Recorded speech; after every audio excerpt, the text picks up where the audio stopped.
So firstly, just thank you so much for having me. I do feel like such a part of the Center for Religion and Public Life because I've met all of you, and we've been part of so many conversations together. So thank you especially to Caroline and Jana just for inviting me to present today. I am a little bit rusty. I don't think I've presented at all this year. So please be patient, and I'll try my best. So like Johanna said, this is a paper developed out of my PhD work, which focused on the lived experiences of queer clergy. In the initial abstract I said I was focusing on 3 women.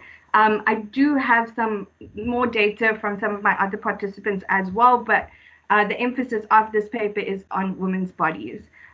So I'm still including narratives and experiences of some gay men. So yeah, so while analyzing my data from the interviews and my fieldwork, when I was doing the analysis in 2019, I noticed that while I was analyzing my participants' experiences, at the same time there was some history taking place in the church at the time. And so this paper is really a reflection on how my analysis and that history that was being made interact.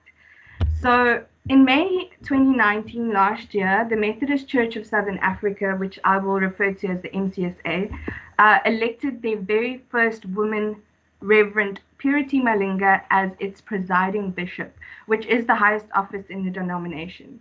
She is the first woman in over 200 years of the church's existence and over 40 years of the ordination of women in the denomination to hold this position. The commentary on social media in response to Malinga's appointment has celebrated it as a sign of the MCSA progress. Our current president, Cyril Ramaphosa, even commented at the time saying her election affirms the centrality of women as leaders across all structures in society. In a public letter, the MCSA itself stated, having endured the cross and discrimination of patriarchy for over 200 years, women of the Methodist Church of Southern Africa have finally broken through the stained glass ceiling by the election of the first presiding bishop who is a woman. The underlying sentiment in those statements suggests that through the appointment of Malinga, the institution has finally, in inverted commas, achieved gender equality and inclusion. This has been compounded by 2 further appointments of women as district bishops, with 2 more set to take up that same position by the end of this year. The celebration of the MCSA's progressiveness, however, is blemished by the Church's past and continued inability to effectively foster equitable and affirming spaces for women and specifically queer people or queer women. This is most strongly evidenced by one of the most widely publicized cases involving religion and queer rights in South Africa. In 2009, one Sunday in December, Reverend Ecclesia de Lange, who you can see on your screen now, then a minister of the MCSA, announced to her congregation that she would be marrying her same-sex partner. Her advisory minister, and she was ended less than a week after her announcement. In February 2010, Ecclesia was officially excommunicated from the MCSA. Then in January 2019, the same year in which Malinga would later be appointed, a recording of a high-ranking Methodist minister became public. What kind of woman is this who fiddles with men's chests?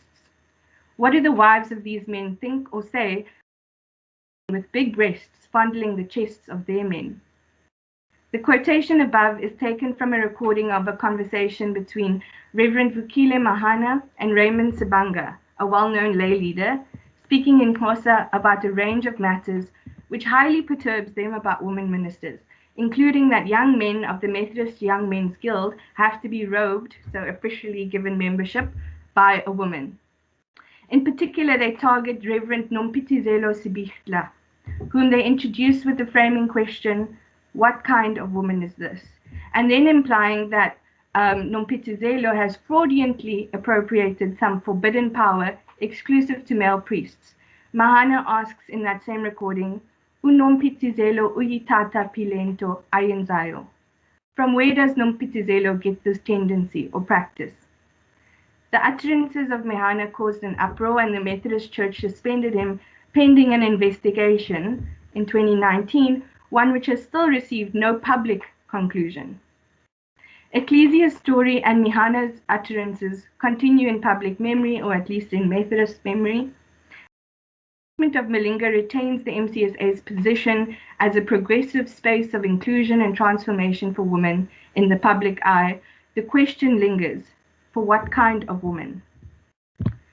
So in answering this question, I draw on my research that suggests that an analysis of body practices and the ways in which bodies matter or fail to matter in the context of institutionalized religion provides a productive lens through which to explore religious institutional norms around gender and sex. In my discussion on queer clergy experiences, I bring the queer body into conversation with the clerical body, thus addressing two gaps which I identify in the literature. The first is that when the queer body is written about in relation to religion, it often becomes the abject body, the marginalized body, and the violated body, or more recently, the appalling body. This is especially the case when the body is also Black and a woman. When this violated body is considered in relation to religion, it is often the object of either religious oppression or religious salvation and healing, rather than a body which experiences and shapes religion. The second gap is that when clerical identity and sexuality is spoken about in more agentive or transformative ways in the literature, the gendered, sexed, and sexual body is often absent. In this sense, queer identity and possibilities of queer inclusivity in religion become understood only through people's feelings and thoughts, while the material, gendered, and sexed body is rendered silent. These trends construct the queer religious body either as too sexual to be spoken about as religious, or too religious for embodied sexuality to also be considered a significant part of identity and meaning making. The aim of this paper is to address this lacuna in the field and to explore how queer religious bodies are implicated in possibilities and impossibilities of being clergy and queer in the space of institutionalized religion.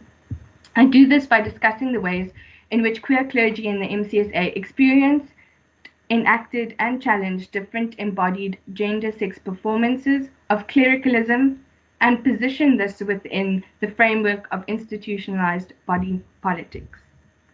So in discussing the body politics of the MCSA, I want to first look at how seemingly, and again in inverted commas, Butch Lesbians and inverted commas Femme Queens are conceptualized as rebellious and non-conforming as clerical bodies, and how they are policed in the Methodist Church of Southern Africa. I want to note here also that the terms butch and femme are not reflective of how participants identified themselves in the study. Rather, I'm using these terms to reflect the gender assumptions, cultures, and politics which the institution of the MCSA imposes upon queer clergy in policing ways. So I did not enter the field with the expectation that participants' clothing would be especially significant for my research. However, for both Sam and Lebo, both queer women clergy of color, I found that clothing and presenting were especially significant in framing their everyday experiences. So Lebo's everyday attire consists of all-star sneakers, shorts or torn jeans, a golf shirt, and a flat peak cap. When performing in her capacity as minister, she would put her sneakers on, maybe with a clerical shirt and a collar, and maybe some long formal pants. In interviews with Lebo, she emphasized that many of her negative experiences in the church involved the policing of her clothing.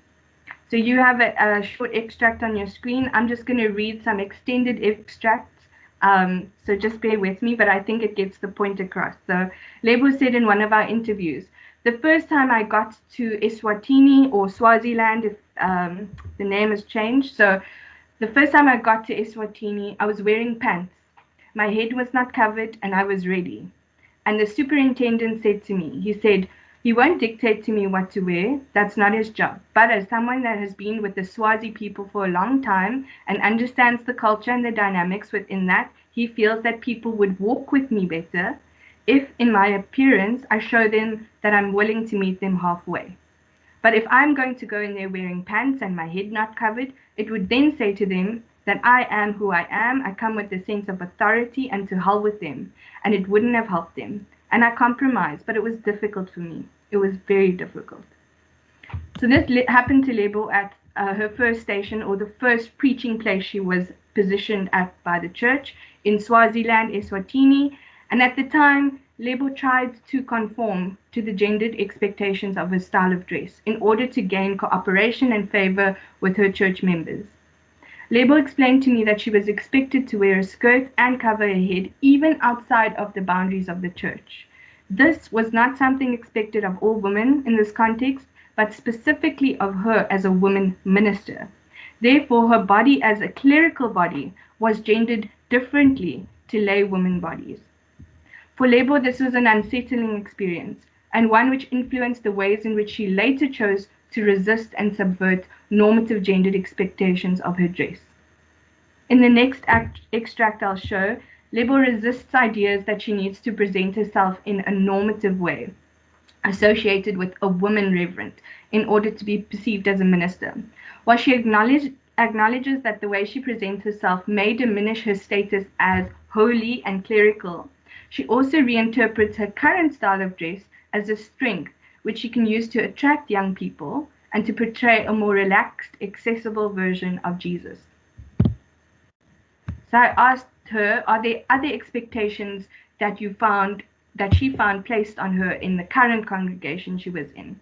And she said, if people see me in town, I'm wearing my all-stars and I'm wearing shorts, or I'm wearing all-stars and I'm wearing my torn denim jeans. And if somebody else says, hello, Reverend, other people are like, what? You said who? And I think there's a disconnect for people that even though a person is clergy, they are still a person. I'm 26 and that's not going to change because I'm a minister. I want to experience my life as I would if I wasn't in the church. And there's a code of ethics that I live by, but that does not mean I must suffocate myself. And if I'm somehow now all stuck up and stuffy, there's a 26-year-old who wants to come to church, but then they look at me and I look like a gogo, which is a grandma. Then they won't come to church. So in order to join, I must look like that. It's not appealing. So I think I can somehow appear to some demographics as not holy because I'm not who they expect me to be. But to another demographic, it can be like, I can do this Jesus thing. Look at her, she's getting her Jesus on and she's not stuck up at all. You see? Sam seemed to share a similar experience. Sam often wore flip-flops, golf shirts, and as she jokingly put it, had a passion for cargo shorts. Sam would change into seemingly more suitable ministerial wear when preaching or performing other clerical duties, but often maintained a relaxed approach even with her more formal attire. Sam, like Lebo, also described multiple experiences in which she felt pressure to dress and present herself not only in acceptable ways as a minister, but also in normatively feminine ways. So in different interviews, Sam described that her style of dress affected the ways in which she was assessed, institutionally termed as being on trial, when she was a lay preacher hoping to candidate for the ministry. So in one interview, she said, so I towed the line but I could never toe the line well enough. I always seemed to miss the mark, and it became a constant criticism. Like, her preaching's fine, but her body language sucks. She doesn't dress properly, has no decorum. And so a lot of the time I felt like people didn't put my mind on trial or my sense of call on trial. They put my body on trial and me on trial. They couldn't see it as an integrated whole. In another interview, she said, but there was always problems with the way I dress, always. So even as a local preacher, I was told, you can't dress like this. You're too sloppy, you're too boyish, be decent. So I would give them my interpretation of what decent is, and it was never good enough. In the extracts above, a discourse of neatness and decency is continually invoked in relation to Sam's body and presentation. She has at different times described as sloppy, having no decorum, and as if she, in another interview, rolled out of the couch. Rather than these reflecting Sam's neatness, these statements seem to tacitly allude to the boyish and indecent way in which she presents herself. In this way, embodied performances of gender which do not fit comfortably within normatively feminine or masculine framings are policed through subtle reprimands or in more formal procedures of assessment. In fact, in Sam's experience of being on trial, assessing her preaching ability or calling the evaluator assessed her body. In this sense, gender normative dress codes seem to be the unofficial uniform for clergy in the Methodist Church. Yet, although Sam's body and clothing choices are policed, she also displays resistance to these restrictions. While Sam, in her retelling of the ways in which her body was assessed while she was on trial, argues that the assessor failed to see her body as part of an integrated whole, in so doing, she and the ways in which she chooses to present herself as integral to her calling and her adeptness at preaching.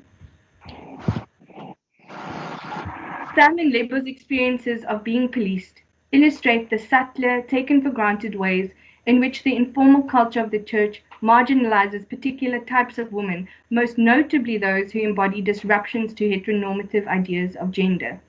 By dressing in ways traditionally associated with masculinity, Lebo and Sam threaten the normative persona of clergy and the ways in which women are marginally permitted to occupy that persona, not in the same way as men, but differently, softer. Mimi Skippers terms these undesirable performances of femininity pariah femininities to reflect the ways in which these performances are not only inferior but are disruptive of the very relationship between masculinity and femininity. By putting on their so-called butch clothing, Sam and Lebo are occupying the persona of clericalism in ways which were not ordained for them. Therefore, dressing in the ways that they choose, despite institutional pressure to modify it, becomes in itself an act of redress. Of gender performances was not only confined to the experiences of women clergy in my study, but was something which Bradley, a young white gay man, also experienced. Bradley would often describe himself as obviously queer, which he expressed through phrases such as, Helen Keller from a helicopter could see I'm as queer as Christmas. He attributed this obviousness to what he deemed feminine behavior and mannerisms. While Bradley's clothing choices are not policed in the ways that Sam and Lebo experienced, he had often been told, particularly by other white queer clergymen, to monitor his behavior so as not to seem to be obviously feminine. And I asked him about the dynamics around that in one of the interviews, and I asked, so are you saying there's a legitimacy to looking masculine and being masculine, doing masculine well? And do you find yourself maybe playing into either? And Bradley said, every day I have to watch out how I talk. I have to watch how I move my hands. Every day I check my giveaway comments. So going into my congregation, I have to be careful what my safe spaces are to really just be myself. So unlike the gender policing Sam and Lebo experienced from the institution, Bradley polices his own gender expression. This is influenced partly by the fact that he is not open, or he was not open at the time, to all the members of his congregation about his sexuality, partly as a choice for himself to avoid, as he said, rocking the boat and potentially causing division and upset amongst his congregation. Another form of policing imposed upon femme clergymen was through the discourses of other queer men. So one of my other participants, Anele, is a young black gay man, expressed this opinion in one of our interviews, and he said, so when you're a drag queen, to me, it's like you're doing it for people. That's how I it. I'm not saying there's anything wrong with it, but I don't see why. When Anele speaks about drag, he's not speaking about the cross-dressing performances associated with drag queens. Rather, he used this term throughout our interviews to refer to men who perform their sexuality in what he construes as typically feminine ways. At other times in our interviews, Anele referred to these femme performances as soft or through a desire to wear dresses. I found that the undesirability of femininity motivated Anele to disidentify with particular types of homosexuality where being gay is associated with being feminine. So while femininity is therefore policed in various ways for women or those who are placed into the category of women, it often denied participants legitimacy as clergy. Yet for men, it instead granted them access to clerical power. Bradley and Sam used Foucauldian theory in one of their own discussions to make meaning of the ways in which they legitimately claim clerical identity and power by performing in either normatively masculine or feminine ways. In their conversation together, Bradley and Sam used the idea of the vulgarity of the local to explain that those who dress like the colonizer and who talks like the colonizer are given some form of legitimacy, but the local, who embodies their own culture, is seen as vulgar. So, as Bradley explained, and I quote, the woman who wears the heels and the perfumes and defers at the right times gets a certain amount of legitimacy. The girl who doesn't, abide by the rules is seen as vulgar and mouthy. And I've come to realize, think that this is particularly big in the church. So the gay man who looks like a straight man, who talks like a man, who dresses like a man, who is very masculine, gets a certain amount of legitimacy when they present. But I don't when I'm wearing my poncho. And I'm, clearly not someone who comes across very masculine all the time.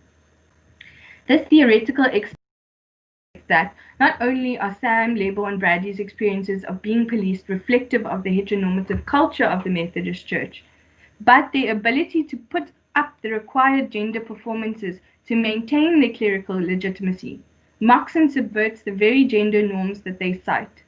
Just like the drag queens in Judith Butler's work, participants' ability to perform their gender appropriately in contexts which they deem fit reveals the constructed nature of gender, as well as the absurdity of policing the ways in which clergy present themselves, and indeed live their gendered and sexual lives. However, it should also be noted that Bradley has significantly more scope to enact this agency and to choose when and where particular performances are more beneficial than others.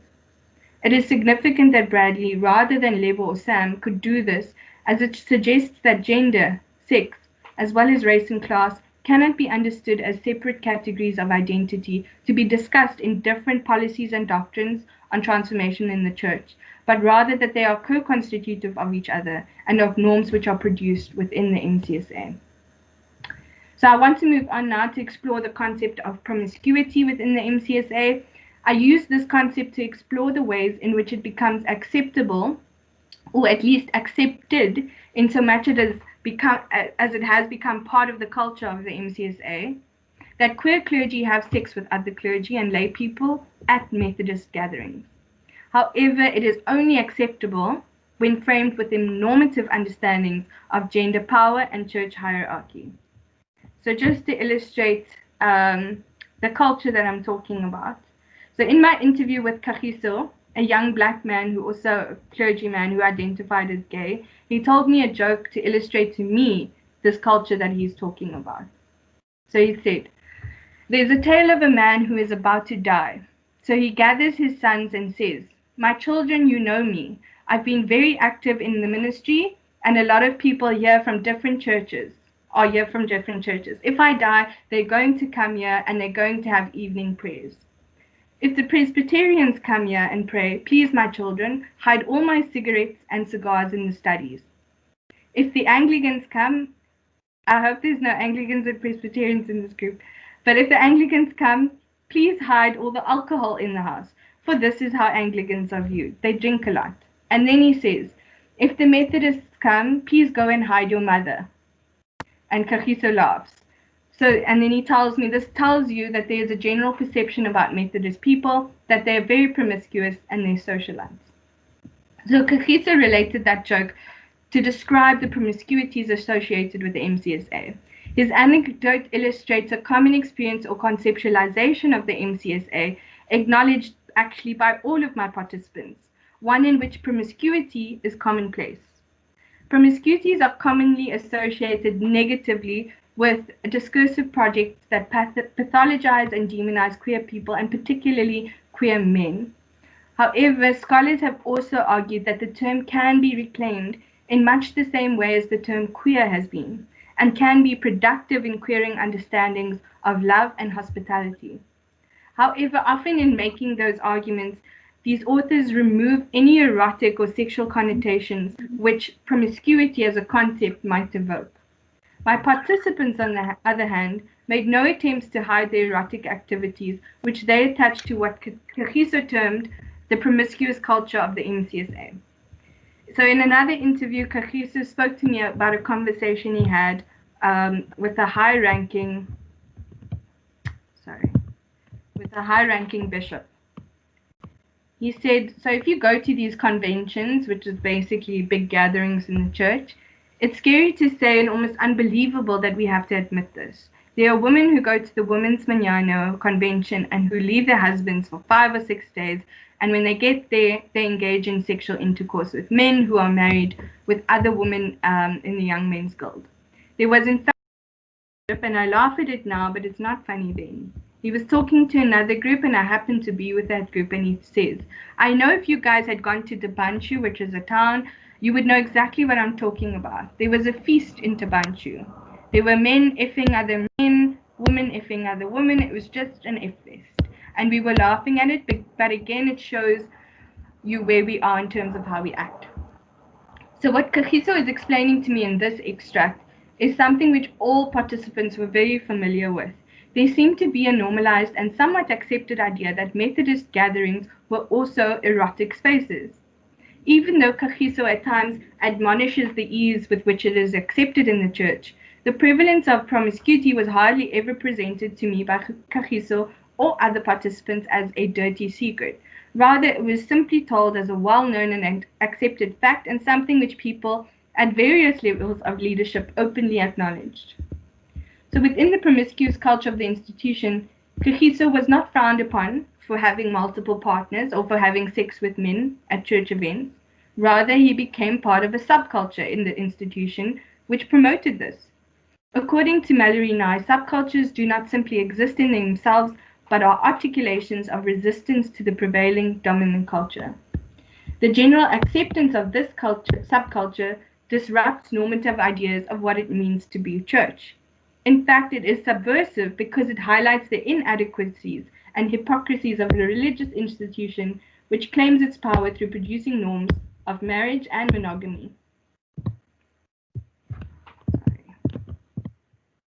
However, the possibility of promiscuity as subversion must be tentative.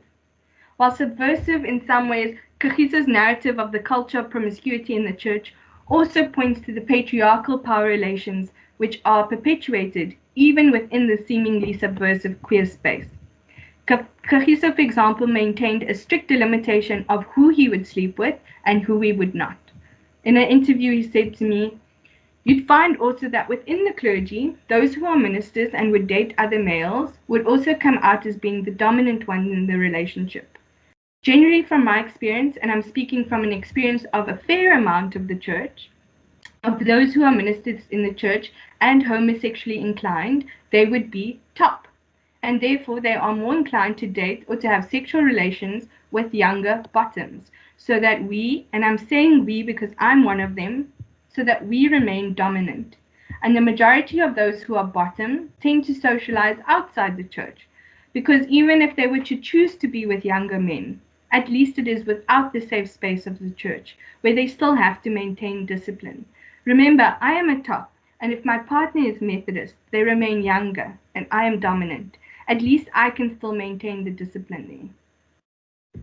The patriarchal norms in the relationships or sexual encounters which Kagiso describes are maintained not only through how he performs and embodies particular gendered and religious identities, but through who he chooses to be promiscuous with. So in some ways, the construction of the MCSA as a sexually promiscuous or erotic church does seem almost by accident to open up a space for the acceptance of broader sexual expression, for example, men having sex with other men or sex outside of marriage. However, based on my conversations with Kagiso and others, it does so in problematically heteronormative ways. The promiscuity, which is acceptable, continues to celebrate patriarchal masculine sexual prowess and obscures the eroticism of the queer woman. In fact, when women's bodies were brought into research encounters, unlike the bodies of queer men that were allowed spaces in the church to be promiscuous, they were surrounded by narratives and experiences of violence. So Sam had experienced numerous cases of violence perpetrated by male clergy and male lay people on her body. In the extract on your screen, and which I'll read, She speaks about a particularly harrowing incident which occurred while she was a student minister. So Sam says, Tuesday morning at the training facility, where they were being trained for clergy, was always communion day. And then you were on a roster, and so on your day you were hosting communion. So the one day we're standing around in a circle, and the communion is served, and I'm standing next to a group of boys, guys, young men, men. And they consecrate the elements, and it's time to pass the peace. So we all hug each other because it's a normal thing to do. You hug or whatever. This dude picks me up and he has an erection, like a hard-on, and he pulls my bits to his bits. Basically, he pulls me into him, picks me up and holds me there, and whispers in my ear with very hot, sticky breath that I can still feel. I almost have you open now, and then puts me down. He then turns around to his friends and they all giggle and high-five, and you're standing there, and this has happened in front of everybody, but no one acknowledges it. It's like no one knows, and this was the whole year incidents like this would happen. Research focusing on the experiences of Black lesbian women in South Africa argue that while homophobic violence is generally high, Black lesbians are particularly vulnerable to violence, and in particular so-called corrective rape, because of the potential their sexual identity holds to destabilize the patriarchal gender order and its heteronormative practices. Sam's embodiment of woman, which is not girly or pretty, poses a particular threat to male privilege. Thus, instead of receiving a sacrament of peace through communion, her body becomes a sexualized site for a violently patriarchal act of imposed dominance and gender correction. It is important to note that Sam was the only participant who, by the end of our time together, could not motivate why she was still a member or clergy of the MCSA. Sam felt increasingly alienated by the institution and was the only participant that could not explain why she stayed.